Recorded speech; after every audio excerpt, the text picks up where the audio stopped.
فرزند زہرا یہ حالات برے ہیں۔ کاشانۂ بصیرت ایک ایسا مکمل یوٹیوب چینل جس پر محروم بصارت کے لیے بالخصوص اور تمام افراد کے لیے بالعموم سینکڑوں کی تعداد میں اسلامی کتب دستیاب ہیں۔ لہذا گزارش ہے کہ آپ اپنی ذمہ داری نبھاتے ہوئے کاشانۂ بصیرت کو سبسکرائب کرنے کے ساتھ ساتھ بیل آئیکن کو پریس کیجیے تاکہ آپ علم کے حصول کے ساتھ ساتھ مذہب اہل بیت کی اشاعت میں بھی اہم کردار ادا کرتے رہیں۔ کاشانۂ بصیرت، کاشانۂ بصیرت، کاشانۂ بصیرت۔ فرزند زہرا یہ حالات برے ہیں۔ السلام علیکم ورحمۃ اللہ وبرکاتہ۔ سامعین، آپ سماعت فرما رہے ہیں آئین وہابیت، کتاب ہے استاد جعفر سبحانی صاحب کی۔ آج ہم آپ کے سامنے اس کی تیسری ریکارڈنگ پیش کر رہے ہیں، صفحہ نمبر 28، دوسرا باب جاری ہے۔ اسی کی ذیل میں آگے بڑھتے ہیں۔ عنوان ہے اسلامی آثار در حقیقت اسالیت دین کا ثبوت ہیں۔ اصولی طور پر آثار نبوت، خصوصاً جناب رسول اکرم صلی اللہ علیہ وآلہ وسلم کی قبر مبارک، حضور صلی اللہ علیہ وآلہ وسلم کی ازواج، ذریت اور اصحاب کے مدفن یا وہ مقامات جہاں وہ اپنے گھروں میں زندگی بسر کرتے تھے، یعنی ان کے گھروں کی، یا پھر وہ مساجد جہاں وہ نمازیں بجا لایا کرتے تھے، ان کی حفاظت کرنا ایک ایسا عمل ہے جس کے بے شمار فائدے ہیں۔ ہم ان فوائد کو اختصار کے ساتھ بیان کرتے ہیں۔ اس وقت جبکہ حضرت عیسیٰ کی ولادت سے شروع ہونے والے عیسوی سال کے 2000 برس گزرنے والے ہیں۔ حضرت عیسیٰ، ان کی والدہ جناب مریم اور ان پر نازل ہونے والی کتاب انجیل کے علاوہ جناب عیسیٰ کے حواریوں کا وجود مغرب والوں میں ایک تاریخی افسانے کی شکل اختیار کر چکا ہے۔ مشرق کے بعض ماہرین حضرت عیسیٰ علیہ السلام، جنہیں مسیح کے نام سے یاد کیا جاتا ہے، جن کی ماں کا نام مریم ہے اور جن پر نازل ہونے والی کتاب انجیل کے نام سے مشہور ہے، ان کے بارے میں شک و شبے کا شکار ہیں۔ خود کو ماہرین کہنے والا یہ گروہ جناب عیسیٰ کو مجنون عامری اور اس کی معشوقہ لیلا کی طرح ایک ایسا افسانہ سمجھ رہا ہے جو صرف اور صرف تصورات اور تخیلات کی پیداوار ہے۔ لہٰذا سوچنا چاہیے کہ آخر ایسا کیوں ہے؟ کیا اس کی وجہ صرف یہ نہیں کہ حضرت عیسیٰ کی کوئی زندہ اور جیتی جاگتی علامت یا نشانی موجود نہیں ہے؟ جی ہاں، بالکل ایسا ہی ہے۔ مثال کے طور پر وہ جگہ جہاں حضرت عیسیٰ کی ولادت ہوئی، یا وہ گھر جہاں آپ رہتے تھے، یا پھر وہ مقام جہاں عیسائیوں کے عقیدے کے مطابق حضرت عیسیٰ کو سپرد خاک کیا گیا۔ ان میں سے کسی ایک مقام کے بھی آثار عصر حاضر میں دکھائی نہیں دیتے۔ اس کے علاوہ حضرت عیسیٰ پر نازل ہونے والی آسمانی کتاب انجیل بھی تحریف کا شکار ہو چکی ہے۔ یہ انجیل عصر حاضر میں 4 مختلف شکلوں میں موجود ہے۔ ہر حصے کے آخر میں حضرت عیسیٰ کے قتل اور دفن کے بارے میں داستان تحریر ہے۔ حالانکہ یہ مسلمہ امر ہے، اس داستان کا حضرت عیسیٰ سے دور کبھی کوئی تعلق نہیں ہے، کیونکہ اسی داستان میں ہی اس امر کا اعتراف کیا گیا ہے کہ یہ داستان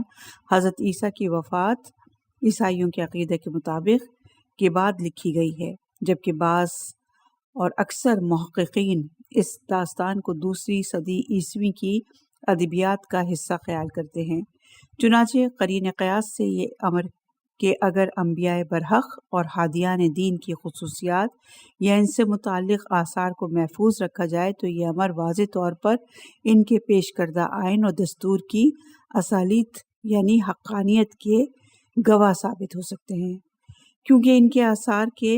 ہوتے ہوئے شک کرنے والوں کے لیے کسی قسم کے شک و شبے کی گنجائش باقی نہیں رہتی، اور اسی طرح وہ حقیقت سے انکار نہیں کر سکتے۔ یہی وجہ ہے کہ پوری دنیا کے مسلمان بابانگ دوحل اور نہایت فخر کے ساتھ دنیا کے دوسرے عوام، غیر مسلم عوام کو یہ کہہ رہے ہیں کہ اے بنی نو انسان، 1400 سال قبل سرزمین حجاز میں بنی نوع انسان کی رہبری اور ہدایت کے لیے ایک نبی برحق اللہ کی طرف سے مابعوث ہوئے تھے۔ اور اس برگزیدہ نبی کے نے اپنے مشن کو پایہ تکمیل تک پہنچانے میں کامیابی بھی حاصل کر لی۔ اس نبی برحق کی زندگی کی تمام خصوصیات اور آثار آج بھی محفوظ ہیں۔ ان خصوصیات میں ذرہ برابر کمی بیشی کا مشاہدہ ناممکن ہے۔ اتنا طویل عرصہ گزر جانے کے باوجود آج بھی مسلمانوں کو معلوم ہے کہ آپ صلی اللہ علیہ وآلہ وسلم کہاں پیدا ہوئے۔ وہ غار حرا جہاں حضور اکرم صلی اللہ علیہ وآلہ وسلم پر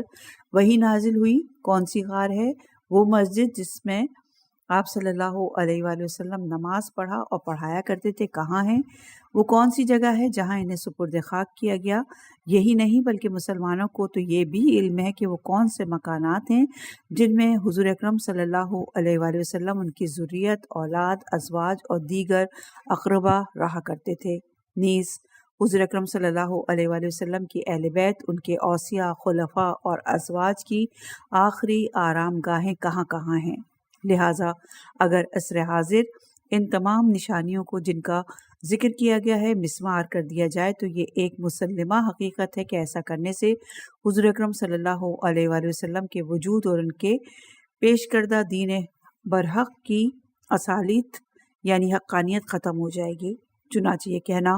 قطعی بجا معلوم ہوتا ہے کہ آثار رسالت عظمیٰ اور خاندان رسالت جو خاندان عصمت و طہارت ہے، انہیں مسمار کرنا نہ صرف یہ کہ بے احترامی کی دلیل ہے بلکہ اسلام کی نشانیوں اور حقانیت رسول مقبول صلی اللہ علیہ وآلہ وسلم کو مٹانے کے جرم کا ارتکاب کرنے کے مترادف بھی ہے۔ آئین اسلام ایک ابدی اور ہمیشہ رہنے والا آئین ہے۔ اسی لیے کہا گیا ہے کہ یہی وہ آئین ہے یعنی دین ہے جو عالم بشریت کے رشد و ہدایت کے لیے تا قیام قیامت باقی رہے گا۔ وہ نسلیں جو آج سے 1000 سال کے بعد مورز وجود میں آئیں گی، انہیں بھی اسلام کی حقانیت پر اتنا ہی یقین ہونا چاہیے جتنا عصر حاضر کے مسلمانوں کو ہے، اور ایسا اسی صورت میں ممکن ہے جب ہم رسالت عظمیٰ کے آثار اور اس دین حنیف کی نشانیوں کی حفاظت کرنا اپنا اہم ترین اور اولین فریضہ خیال کریں، کیونکہ ایسا کرنا ہی مستقبل میں دین اسلام کی بقا کے لیے کارنامہ انجام دینا کہلائے گا۔ لہٰذا ہمارے لیے ضروری ہے کہ ہم کوئی ایسا کام نہ کریں جس کی وجہ سے حضرت عیسیٰ کی نبوت کی طرح جناب رسول اکرم صلی اللہ علیہ وآلہ وسلم کی نبوت اور رسالت عظمیٰ کے بارے میں بھی شک کیا جانے لگے۔ ہم اس مقام پر اس امر کا ذکر کر دینا ضروری خیال کرتے ہیں کہ مسلمانوں نے کافی حد تک جناب رسول اکرم صلی اللہ علیہ وآلہ وسلم کے آثار اور دین اسلام کی نشانیوں یعنی شاعر اللہ کی حفاظت کا کام بحسن و خوبی انجام دیا ہے، اور وہ دے رہے ہیں، اس لیے کہ جناب رسول اکرم صلی اللہ علیہ وآلہ وسلم کی حیات طیبہ کی خصوصیات کو نہایت عمدہ اسلوب کے ساتھ کتابوں میں بیان کر کے انہیں محفوظ کیا جا چکا ہے، یہاں تک کہ حضرت صلی اللہ علیہ وآلہ وسلم کی انگشتری، جوتوں، مسواک، شمشیر، زرہ، نیز کھانا کھانے پینے اور پانی پینے کی کیفیت، اخلاقی خصوصیات اور خضاب جو حضور اکرم صلی اللہ علیہ وآلہ وسلم استعمال کیا کرتے تھے، ان کے تذکرے کے ساتھ ساتھ حضور صلی اللہ علیہ وآلہ وسلم کھانے میں کیا پسند فرماتے تھے، غلام کے ساتھ حضور کا سلوک کس قسم کا ہوتا تھا، وہ زمین جو آپ نے وقف فرمائی اس کی تفصیلات کیا ہیں، نیز اسی قسم کے دیگر متعدد امور کی تفصیلات بھی بیان کی گئی ہیں، جس کی وجہ سے آج بھی ان امور کے بارے میں معلومات حاصل کی جا سکتی ہے۔ اور دیکھیے کتاب طبقات ابن سعد جلد نمبر 1 صفحہ نمبر 36 سے 503 تک، اس میں ساری تفصیلات موجود ہیں۔ مسلمانوں کی تاریخ کے مطالعے اور طویل و عریض اسلامی ممالک کا تفصیلی دورہ کرنے سے یہ بات بالکل واضح اور روشن ہو جاتی ہے کہ قبروں کی تعمیر اور ان کی حفاظت و مرمت وغیرہ کا رواج تمام اسلامی ممالک میں عام رہا ہے۔ چنانچہ آج بھی اکثر اسلامی ممالک میں انبیاء خدا، اولیاء اعظام اور صالحین کی قبریں اور مزار موجود ہیں۔ نیز یہ آثار جنہیں اسلامی آثار میں شمار کیا جاتا ہے، ان کی حفاظت کے لیے اوقاف کے ادارے موجود ہیں جن کی آمدنی انہی آثار اسلامی کی حفاظت پر خرچ کی جاتی ہے۔ نجد میں وہابی طبقے کے مورث وجود میں آنے کے بعد جب حرمین شریفین اور ان کے نواحی علاقوں پر وہابیوں نے قبضہ کیا تو اس وقت تاریخ گواہی دیتی ہے کہ شام اور حجاز کے علاقوں میں اولیاء اللہ اور انبیاء خدا کے قبور اور مزار معمور اور آباد تھیں۔ انبیاء خدا، اولیاء کرام اور ائمہ طاہرین علیہ السلام کی زیارت گاہیں مرکز خاص و عام بنی ہوئی تھیں، لیکن مسلمان علماء جن میں سے کسی نے بھی ان کے اس طرز موجود ہونے پر کوئی اعتراض نہیں کیا تھا۔ یہ مسئلہ صرف ایران تک محدود نہیں ہے جہاں اولیاء کرام اور اللہ کے نیک بندوں کی قبریں مزاروں کی شکل میں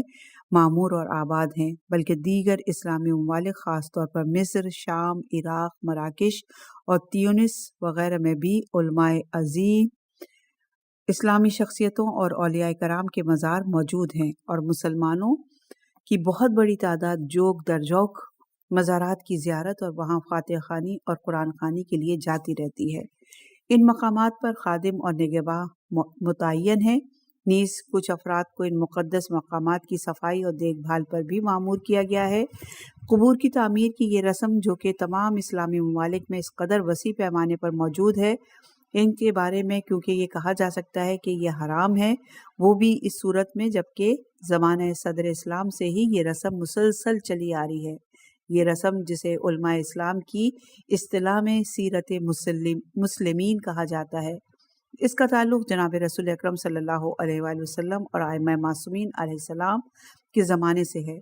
لہٰذا اس قسم کی سیرت کا وجود خود اس رسم کے جائز اور مقبولیت رکھنے کی دلیل ہے۔ چنانچہ کسی صورت میں بھی اس رسم پر اعتراض کرنا درست دکھائی نہیں دیتا،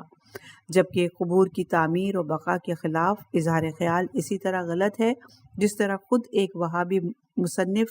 اسے غلط خیال کرتے ہوئے یہ کہتا ہے کہ یہ رسم مشرق اور مغرب کے تمام شہروں میں رائج ہے، یہاں تک کہ کوئی اسلامی شہر ملک ایسا نہیں جہاں کوئی قبر یا مزار موجود نہ ہو، حتیٰ کہ مسلمانوں کی مساجد تک میں قبریں موجود ہیں، لہٰذا کوئی بھی صاحب عقل کسی صورت میں بھی اس امر کو تسلیم نہیں کر سکتا کہ اس قسم کی رسم حرام ہے، وہ بھی اس صورت میں کہ اس رسم کے ہوتے ہوئے بھی علماء اسلام خاموشی اختیار کریں۔ مگر قابل افسوس امر تو یہ ہے کہ اس تمام حقیقت کے اعتراف کے بعد اسی مصنف نے نہ جانے کس طرح اپنی ہٹ درمی کا اظہار ان الفاظ کے ساتھ کیا کہ کسی رسم و رواج کے بارے میں علماء کا سکوت، خاموشی اس امر کی دلیل نہیں ہے کہ وہ رسم درست اور جائز ہے، اس لیے کہ اگر کچھ لوگوں نے کسی مصلحت کی خاطر خاموشی اختیار کر رکھی ہے تو قطعی طور پر کچھ لوگ ایسے بھی ہیں جو دوسری شرائط کے تحت حقیقت کے اظہار میں مصروف ہیں۔ اس کے علاوہ قابل صد تعجب وہ جواب جسے مدینہ منورہ کے علماء سے منسوب کیا گیا ہے اور جس میں بتایا گیا ہے کہ قبور پر عمارت کی تعمیر علماء کے نزدیک متفقہ طور پر ناجائز ہے، کیونکہ اس ضمن میں جو احادیث بیان کی گئی ہیں وہ سب کی سب صحیح ہیں، چنانچہ اسی لیے اکثر علماء نے ان کو مسمار کرنے کا فتویٰ صادر کیا ہے۔ مگر کوئی ان سے پوچھے تو صحیح کہ قبروں پر گنبد یا عمارت وغیرہ کی تعمیر کو حرام قرار دینے سے فتویٰ کو کیوں کر متفقہ فتویٰ کہا جا سکتا ہے، جبکہ مسلمانوں نے جناب رسول اکرم صلی اللہ علیہ وآلہ وسلم کو اسی حجرے میں سپرد خاک کیا جس میں حضور اکرم صلی اللہ علیہ وآلہ وسلم اپنی زوجہ بی بی عائشہ کے ہمراہ رہتے تھے۔ اس کے بعد حضرت ابوبکر اور حضرت عمر کو بھی اسی متبرک مقام کے بنا پر حضور صلی اللہ علیہ وآلہ وسلم کے پہلو میں اسی حجرے میں ہی دفن کیا گیا۔ چنانچہ کہا گیا کہ حجرے کے ایک حصے میں بی بی عائشہ رہتی تھی جبکہ دوسرے حجرے میں جناب رسول خدا اور شیخین کی قبریں تھیں۔ پھر عبداللہ بن زبیر نے اپنے زمانے میں دونوں حصوں کے درمیان موجود دیوار جس کی اونچائی کم تھی اس کی اونچائی میں اضافہ کر دیا۔ یہی نہیں بلکہ ہر زمانے میں فن معماری کے بدلتے ہوئے تقاضوں کے مطابق وہ حجرہ جو مدفن رسول خدا ہے اس میں مناسب تبدیلیاں مرمت کے ذریعے لائی جاتی رہیں۔ بنو امیہ اور بنو عباس کے دور خلافت میں حضور اکرم صلی اللہ علیہ وآلہ وسلم کی قبر مبارک پر خاص طور پر گنبد تعمیر کیا گیا۔ جس کے بعد ہر زمانے میں فن معماری کی خصوصیات سے اس عمارت کو سنوارنے کا عمل جاری رکھا گیا ہے۔ جناب رسول اکرم صلی اللہ علیہ وآلہ وسلم کا روضہ مبارک اور اس پر موجود گنبد کے بارے میں بتایا جاتا ہے کہ اس میں موجودہ عمارت اور گنبد کو سلطان عبد الحمید کے زمانے میں بنایا گیا تھا۔ اس عمارت کی تعمیر کا آغاز 127 ہجری بتایا گیا ہے اور کہا گیا ہے کہ یہ عمارت 4 سال کے عرصے میں مکمل ہوئی تھی۔ جناب رسول اکرم صلی اللہ علیہ وآلہ وسلم کے روضہ مبارک کے مفصل تاریخ اور مختلف اسلامی ادوار میں اس روضہ مبارک میں جو مختلف تبدیلیاں لائی گئی ہیں ان کی تفصیل سمودی کی کتاب وفا الوفا صفحہ نمبر 383 سے 390 میں دیکھا جا سکتا ہے۔ تفصیل نیز اس کتاب کے علاوہ تاریخ مدینہ منورہ سے متعلق دیگر کتب میں بھی روضہ رسول مقبول صلی اللہ علیہ وآلہ وسلم میں لائی جانے والی تبدیلیوں کا حال بیان کیا گیا ہے۔ صفحہ نمبر 34 ہے اور عنوان ہے حدیث ابی الحیاج، اور ابی الحیاج کی ہجے ہیں الف لام دو چشمی ہے یہ الف جیم۔ حدیث ابی الحیاج مذکورہ بحث کے بعد یہ وہ وقت آ پہنچا کہ جب ہم اس حدیث کو بھی تجزیہ پیش کریں جس کے تحت وہابی طبقہ قبور پر گنبد اور عمارت کی تعمیر کو حرام خیال کرتا ہے۔ سب سے پہلے ہم اسی حدیث کو صحیح مسلم سے کے حوالے سے پیش کر رہے ہیں۔ صحیح مسلم نے اس حدیث کو یوں بیان کیا ہے کہ صحیح مسلم کے مؤلف نے اس حدیث کو 3 افراد یعنی یحییٰ، ابوبکر اور زہیر کے حوالے سے بیان کیا گیا ہے اور بتایا ہے کہ وکی واو کاف چھوٹا کاف یہ این، وکی نے سفیان سے، سفیان نے حبیب سے، حبیب نے ابی وائل سے، ابی وائل نے ابی الحیاج کے حوالے سے بتایا کہ مجھ سے یعنی ابی الحیاج حضرت علی علیہ السلام ابی الحیاج سے حضرت علی علیہ السلام نے کہا کہ میں تجھے وہ کام سونپ رہا ہوں جس کی مجھے یعنی علی کو جناب رسول اکرم صلی اللہ علیہ وآلہ وسلم نے تلقین فرمائی تھی، اور وہ کام یہ ہے کہ تم کسی بھی تصویر کو نیست و نابود کیے بغیر اور کسی بھی قبر کی بلندی کو مساوی و برابر کیے بغیر مت چھوڑو اور آرام سے مت بیٹھو۔ مذکورہ حدیث کے بارے میں ہمارا نظریہ صفحہ نمبر 35۔ جب کبھی بھی ہم چاہیں کہ حدیث کو احکامات الہیہ کے سلسلے میں بطور استدلال پیش کریں تو ہمارے لیے ضروری ہے کہ ہم پہلے یہ دیکھیں کہ اس حدیث میں 2 شرائط پائی جاتی ہیں کہ نہیں۔ نمبر 1، حدیث مستند ہے یعنی حدیث بیان کرنے والے خواہ کسی طبقے یا گروہ سے تعلق رکھتے ہوں ایسے افراد ہونے چاہیے جو قابل اعتماد ہوں۔ نمبر 2، حدیث کا مفہوم ہمارے مطلوب کے سلسلے میں واضح ہو یعنی حدیث کے الفاظ اور کلمات ہمارے مقصود کو واضح طور پر بیان کرتے ہوں۔ دوسرے الفاظ میں اس حدیث کا جو مفہوم ہم بیان کر رہے ہیں اسی مفہوم کو ہر وہ فرد بیان کرے جو حدیث کی زبان اور خصوصیت کا علم رکھتا ہے۔ قابل افسوس بات یہ ہے کہ مذکورہ حدیث 2 لحاظ سے جھگڑے کی بنیاد ہی ہے۔ پھر خاص بات تو یہ ہے کہ اس حدیث کے الفاظ اس مفہوم کو واضح نہیں کرتے جسے وہابی مسلک کے افراد ثابت کرنے کے لیے اس حدیث کو بطور دلیل پیش کرتے ہیں۔ جہاں تک اس حدیث کے مستند اور صحیح ہونے کا مسئلہ ہے تو اس حدیث کو بیان کرنے والے وہ افراد ہیں جنہیں حدیث شناس، دانشمند اور علماء قابل اعتماد نہیں مانتے، کیونکہ اس حدیث کو بیان کرنے والے وکی، سفیان الثوری، حبیب بن ابی ثابت اور وائل اسدی نظر آتے ہیں،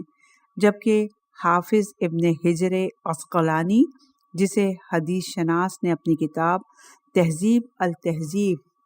میں مذکورہ افراد کو کچھ اس انداز سے ہدف تنقید قرار دیا ہے کہ انسان اس حدیث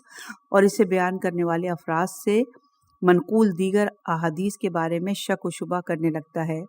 مثال کے طور پہ وکی کے بارے میں اس حافظ یعنی کے بارے میں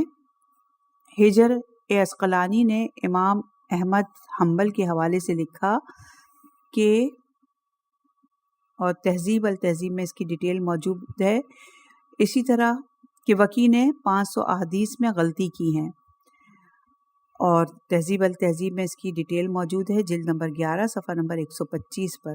اسی طرح محمد بن نصر مروزی کہتا ہے کہ وہ حدیث کے مفہوم کو بیان کرتا تھا جبکہ حدیث کے متن اور اس کے اصل الفاظ نقل نہیں کرتا تھا، جبکہ وہ اہل زبان بھی نہیں تھا، جس کی وجہ سے یہ کہا جا سکے کہ اس کے لیے حدیث کے الفاظ بدل کر بیان کرنا قابل اعتراض نہیں ہے۔ سفیان ثوری کے بارے میں حافظ ابن حجر عسقلانی نے ابن مبارک کے حوالے سے لکھا ہے کہ سفیان حدیث بیان کر رہا تھا کہ اتفاق سے میں یعنی ابن مبارک بھی وہاں پہنچ گیا۔ میں نے دیکھا کہ وہ حدیث بیان کرنے میں کچھ چھپا رہا ہے۔ جب اس نے مجھے دیکھا تو وہ شرمندہ ہو گیا۔ اور یہ روایت بھی دیکھیے تہذیب التہذیب جلد نمبر 4 صفحہ نمبر 1105 میں۔ اب حدیثیں بیان کرنے کے دوران کسی چیز کو چھپانے کے بارے میں چاہے جو مرضی کہا جائے، تاہم یہ امر مسلمہ ہے کہ جو کوئی بھی حدیث میں کسی چیز کو چھپاتا ہے، اس کا یہ عمل اس امر کی دلیل بن جاتا ہے کہ وہ ملکہ عدالت، سچی بات کہنے اور حقیقت کو بیان کرنے کی طاقت نہیں رکھتا، اسی لیے غیر حقیقت کو حقیقت کا روپ دینے کی صحیح کرتا ہے۔ یحییٰ القطان کے ترجمے میں اس کے بارے میں کہا گیا کہ سفیان نے کوشش کی تھی کہ غیر معتبر شخص کو معتبر ثابت کرے، لیکن وہ کامیاب نہ ہو سکا۔ اور یہ روایت بھی تہذیب التہذیب جلد نمبر 11 صفحہ نمبر 218 پر ہے۔ حبیب ابن ابی ثابت کے بارے میں ابی حبان کے حوالے سے بیان کیا گیا ہے کہ یعنی وہ حدیث میں سے کچھ چھپاتا تھا، جبکہ مؤخر الذکر کے بارے میں ہی عطا کے حوالے سے بیان کیا گیا ہے کہ یعنی اس کی نقل شدہ احادیث کی پیروی نہیں کی جا سکتی اور اس کی احادیث محکم یعنی معتبر نہیں ہے۔ اور یہ روایت بھی تہذیب التہذیب جلد نمبر 3 صفحہ نمبر 179 پر ہے۔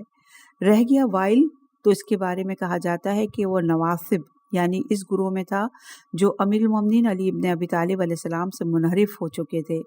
اور یہ دیکھیے اس کی تفصیل شرح حدیدی جلد نمبر 12 صفحہ نمبر 223۔ لہٰذا ایک ایسی حدیث جس کے معتبر ہونے کے سلسلے میں مذکورہ والا نوعیت کے اعتراضات پیدا ہوتے ہوں تو اسے کوئی بھی فقیہ نہ تو مستند یعنی معتبر قرار نہیں دے سکتا اور نہ ہی اسے کسی فتوے کے سلسلے میں بطور سند پیش کر سکتا ہے۔ پھر سب سے اہم ترین مسئلہ اس حدیث کے الفاظ اور اس کا مفہوم ہے جو خود سے سند قرار نہ دینے کی دلیل ہے۔ اس لیے مذکورہ والا حدیث کے الفاظ کو بطور شہادت پیش کیا گیا ہے۔ مذکورہ والا عبارت میں دو الفاظ کے مفہوم پر توجہ دینا اشد ضروری ہے۔ لفظ لغت میں ہے مشرف کے معنی عالی اور بلند بیان کیے گئے ہیں، یعنی لغت میں لفظ مشرف کے معنی عالی اور بلند بیان کیے گئے ہیں، اور مشرف سے مراد بلند جگہ یا ایسی جگہ جو کسی دوسری جگہ پر مسلط ہو۔ اور اس کو دیکھیے المجد مادہ شرف۔ اس ضمن میں قاموس کا مؤلف جو الفاظ کے معنی بیان کرنے کے مسئلے پر بھرپور توجہ دینے میں مشہور ہے، اس کا کہنا ہے کہ شرف پر زبر کے ساتھ بلند اور اونٹ کے کوہان والے حصے کو کہا جاتا ہے، یعنی شرف پر اگر زبر ہو تو اس کے مطلب ہے کہ بلند اور اونٹ کے کوہان والے حصہ۔ گویا مذکورہ والا معنی کی روشنی میں پتہ چلتا ہے کہ مشرف مطلق بلندی اور خاص طور پر ایسی بلندی کو کہا جاتا ہے جو اونٹ کے کوہان سے مشابہ ہو، یا پھر قرائن کو دیکھتے ہوئے فیصلہ کرنا چاہیے کہ اس لفظ سے کسی قسم کی بلندی کی طرف اشارہ کیا گیا ہے۔ نمبر 2، لغت میں لفظ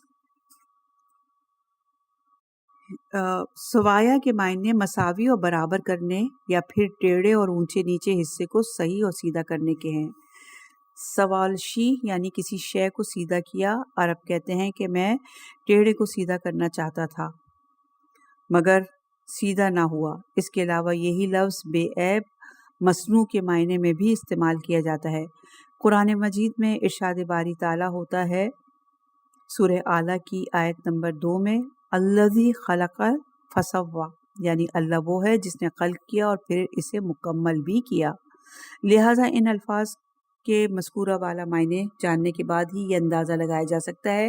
کہ اس حدیث کا مفہوم کیا ہے۔ کیونکہ مذکورہ حدیث میں 2 امور کا احتمال موجود ہے، اس لیے جزئیات کا مفہوم اور دیگر قرائن کا پیش نظر رکھ کر ہی کسی ایک مفہوم کو حتمی قرار دیا جا سکتا ہے۔ نمبر 1 ہو سکتا ہے کہ حضرت علی علیہ السلام ابو الحیاج کو حکم دیا ہو کہ وہ بلند قبروں کو مسمار کر دیں یا پھر انہیں زمین کے برابر کر دیں، لیکن وہ امکان جس پر وہابی گروہ مصر ہے کہ وہ وجوہات کی بنا پر صحیح نہیں ہے۔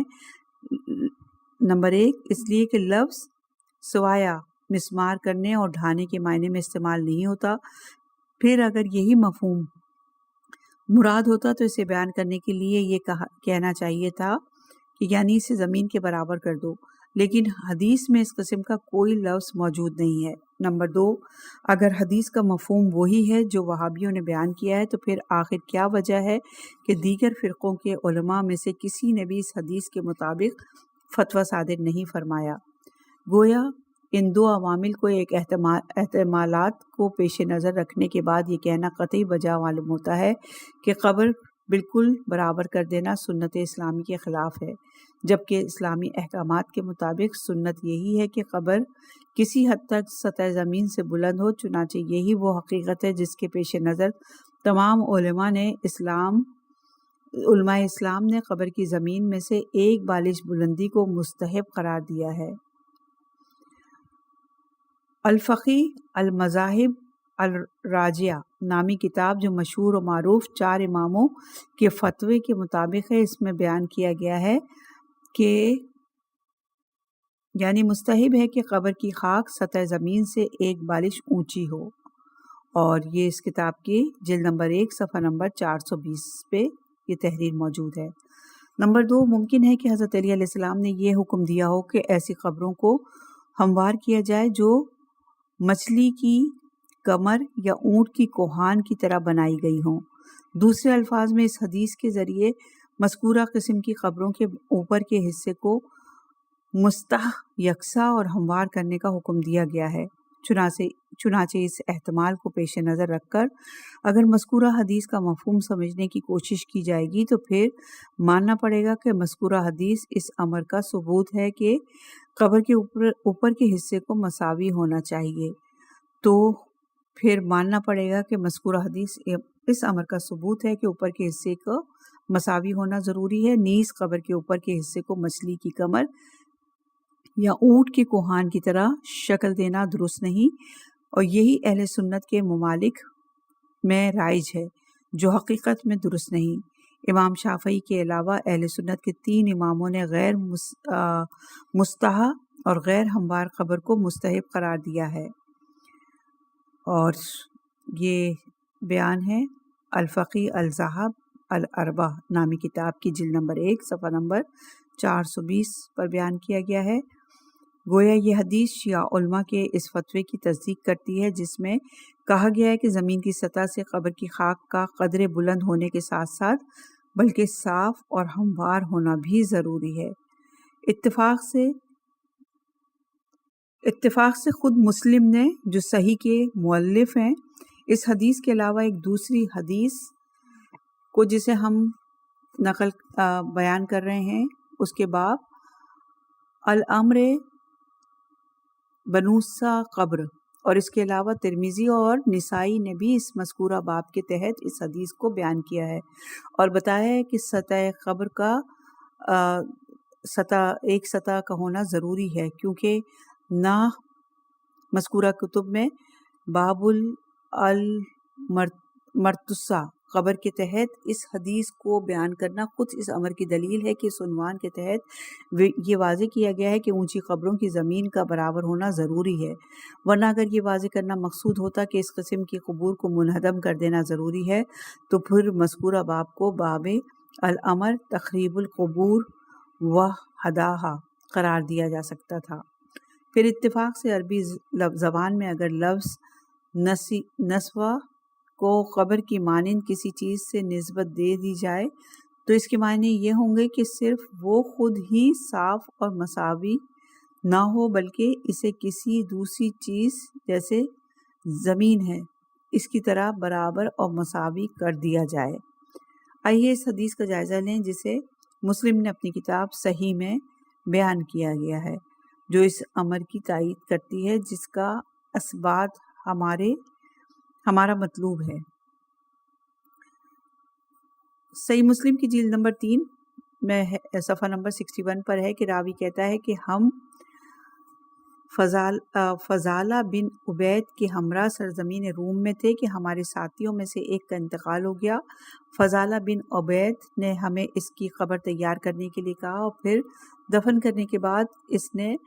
فضالہ نے قبر کو مساوی یعنی برابر کر دیا اور کہا کہ میں نے رسول اللہ صلی اللہ علیہ وآلہ وسلم کو یہ حکم دیتے ہوئے سنا ہے کہ اس قبر کی سطح کو برابر رکھا جائے۔ مذکورہ حدیث کو سامنے رکھنے کے بعد ہمیں چاہیے کہ ہم غور کریں کہ توسط الاربا یعنی توسط القبرہ سے کیا مراد ہے، یعنی اس کا مقصد قبر پر تعمیر شدہ عمارت یا گنبد وغیرہ کو مسمار کر دینا ہے۔ لہٰذا ان سوالوں کا جواب تلاش کرنے کے لیے ضروری ہے کہ ہم یہ فرض کریں کہ جب مرنے والے کو دفن کیا جا رہا ہے تو اس وقت قبر پر کسی قسم کی کوئی عمارت تعمیر نہیں ہوئی تھی، مگر پھر بھی کہا گیا کہ اس نے قبر کو برابر کر دیا۔ لہٰذا کیونکہ یہ مسلمہ امر ہے کہ سطح قبر کو زمین کے برابر رکھنا سنت کے منافی ہے، اور کہا گیا ہے کہ سطح قبر کا سطح زمین سے تقریباً 1 بالش اونچا ہونا چاہیے۔ اس لیے یہ نتیجہ اخذ کرنا قطعی درست معلوم ہوتا ہے کہ قبر کی سطح جو سطح زمین سے 1 بالش اونچی ہونا ضروری ہے اسے برابر اور مساوی کیا گیا، یعنی اسے مستحق کیا گیا، اور یہی تسوۃ القبر کا صحیح مفہوم ہے۔ لہٰذا ہمارے پاس سوائے اس کے اور کوئی چارہ نہیں کہ ہم یہ کہیں کہ اول الذکر حدیث میں جن تسوۃ القبر کی تاکید کی گئی ہے اس سے مراد قبر کی سطح کو مساوی رکھنا ہے تاکہ قبر مچھلی کی کمر یا اونٹ کے کوہان کی شکل میں باقی نہ رہے۔ اس ضمن میں مناسب معلوم ہوتا ہے کہ ہم یہ بات بھی واضح کر دیں کہ صحیح مسلم کے